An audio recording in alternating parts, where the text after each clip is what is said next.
এই যে দুপুরে নিয়েছি সাদা ভাত, আমি এবার একটু ঘি,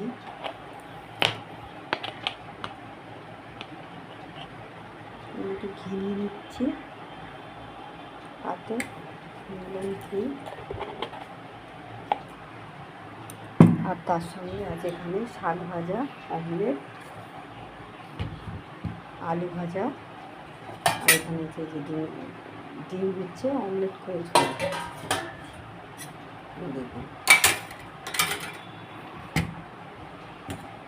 এখানে আছে ভাত আর ঘি নিলাম, এই যে ঘিটা, পাতার ঘি দিয়ে।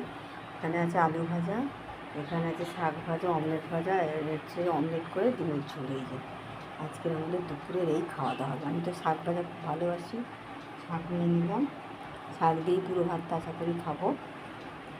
আর একটু নিয়ে নিচ্ছি, চামচে করে নিয়ে নিই। ও আবার এখানে আছে একটুখানি আলু সিদ্ধ, আর এই যে আলু ভাজাটা নিয়ে নিচ্ছি। এই আজকে দুপুরের খাওয়া দাওয়া।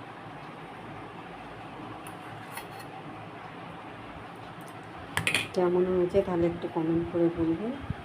আর এই যে দুপুরের খাওয়া দাওয়া, ভালো থাকবেন, সুস্থ থাকবেন।